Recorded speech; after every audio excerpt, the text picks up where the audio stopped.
ರಾಜ್ಯ ರೈತ ಸಂಘಕ್ಕೆ ಸರ ಬೆಳಗ್ಗೆಯಿಂದ ಹೋರಾಟ ನಡೆದೈತಿಲ್ರಿ, ಶಾಂತ ಅದೀವಿಲ್ರಿ ನಾವು. ನಿಮ್ಮದೇನು ಅರ್ಜೆಂಟ್ ಐತಿ ಸರ? ಮತ್ತ ಮಾತಾಡಕತ್ತಿಲ್ಲ ವಿಷಯಗಳನ್ರಿ. ಅಲ್ಲ ಇಲ್ಲಿ ಕೇಳ್ರಿ, 31 ಜಿಲ್ಲೆಗಳಿಂದ ಯಾವ್ದಾವ್ದೋ ತಾಲೂಕು ಹಳ್ಳಿಯಿಂದ 6 ತಿಂಗಳ ಸರ್ವೆ ಆಗಿಲ್ಲ. ಇಡೀ ರಾತ್ರಿ ಬಸ್ ಹಿಡ್ಕೊಂಡು ಬಂದಾರ. ನಿಮ್ಗೆ 10 ನಿಮಿಷ ಅರ್ಜೆಂಟ್ ಇದ್ರೆ ಹೋಗ್ಬಿಡ್ರಿ ಇಲ್ಲಿ.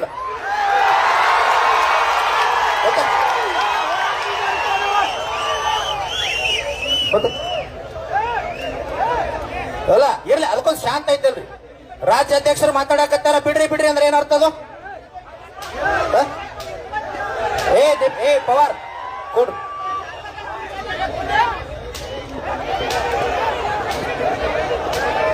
ಮ್ಯಾಗಿನ ಕೊಡ್ರಿ ಪೈಲಿ. ಕೊಡ್ರಿ. ಪವಾರ್ ಕೊಡ್ರಿ. ಪವಾರ್ ಪವಾರ್ ಕೊಡ್ರಿ ಇಲ್ಲಿ.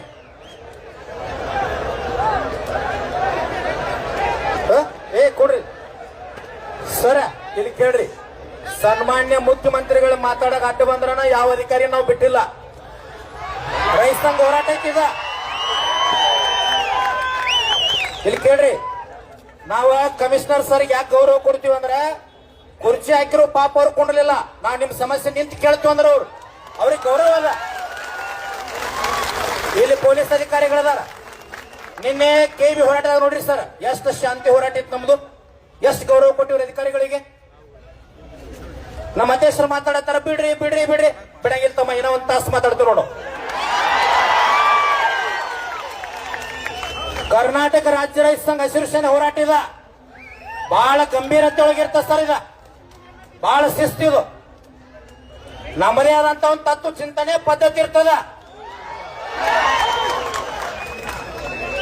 ನೀವು ಕೆಲಸ ಮಾಡಿದ್ರೆ ನಾವ್ಯಾಕೆ ಬೀದಾಕೊಂಡಿರ್ತಿದ್ವಿ ಇಲ್ಲಿ?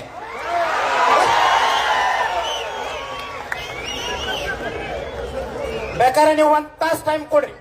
ಪರಮೇಶ್ವರ್ ದಾರ್ಯಾಗ ಬರ್ಲಾರ್ದಂಗ್ ಮಾಡ್ಲಿಲ್ಲ ಅಂದ್ರೆ ರೈತ ಸಂಘ ತಾಕತ್ತಲ್ಲ. ಮತ್ತು ಬರೇ ಒಂದೇ ರಾತ್ರಿ ಒಳಗೆ ಕರೆ ಕೊಡಕ್ಕೆ ಎಷ್ಟು ಜನ ಸೇರದ ಇಲ್ಲಿ ರೈತ ಸಂಘದವ್ರು ಬಂದಾರ. ನಾಡಿನ ಮೂಲೆ ಮೂಲೆ ತಾಯಂದ್ರು ಬಂದಾರ. ನೀವೆಲ್ಲ ಅಧಿಕಾರಿಗಳು ರೈತರ ಮಕ್ಕಳು ಅಂತೇಳಿ ನಾವು ಗೌರವ ಕೊಡ್ತಿರ್ತೀವಿ. ಒಂದು ಗಂಭೀರತೆ ಇರ್ಬೇಕು ಯಾವಾಗಲಿ. ಗುರ್ಲಾಪುರ ಹೋರಾಟ ನಡೆದ ಶಿವಾನಂದ ಪಾಟೀಲ್ರು ಬಂದ್ರ ಪ್ಲಾಸ್ಟಿಕ್ ಕುರ್ಚಿ ಮ್ಯಾಗ ತಳ ಕುಣಿಸು ನಾವು. ರೈತ ಸಂಘ ತಾಕತ್ತಿದ. HK ಪಾಟೀಲ್ರು ಬಂದ್ರೆ ಕೆಳಕ್ ಕುಂತಾರ. ಸನ್ಮಾನ್ಯ ಸಿದ್ದರಾಮಯ್ಯನವ್ರು ಫೋನ್ ಮಾಡ್ರೆ ಫೋನ್ಯಾಗ ಮಾತಾಡಿಲ್ಲ ನಾವ. ಯಾಕೆ ಮಾತಾಡಿಲ್ಲ ಅಂದ್ರ ರೈತರ ಮುಂದಣ ಸಭಾದಾಗ ಸಾರ್ವಜನಿಕವಾಗಿ ಮಾತಾಡ್ಬೇಕ. ಎಲ್ಲ ಆಫೀಸ್ನಾಗ AC ರೂಮ್ನಾಗ ಹೋಗಿ ಮೀಟಿಂಗ್ ಮಾಡಿ ಹೋರಾಟ ಮುಗಿತಂತೇಳಿ ಸೂಟ್ಗೇಸ್ ಕಂಪ್ನಿ ಅಲ್ಲ. ಬಹಳ ತಾಕತ್ತಿನ ರೈತ ಸಂಘ ಇಲ್ಲೆಲ್ಲ ಹಿರಿಯರು ಕೊಡಿರಲ್ಲ. 1987 ನಂಜುಂಡಸ್ವಾಮಿ ರೈತ ಸಂಘ ಜೀವಂತ ಆಗೈತ. ಆ ತಾಕತ್ತೈತಿದ. ಅದಕ್ಕೊಂದು ಗಂಭೀರತೆ ಇರ್ತದ. ಈಗ ಮಾತಾಡ್ತಾರ ನಮ್ಮ ಭೂಮಾಪಕರ ಸಂಘದ ಅಧ್ಯಕ್ಷರಾಗಿರ್ತಕ್ಕಂಥ ತಿರುಮಲಿಗೌಡರು. ಏನ್ ಅಂಶಗಳದಾವ್ ನೇರವಾಗಿ ಹೇಳ್ರಿ, ಸಮಾಧಾನ ಹೇಳ್ರಿ.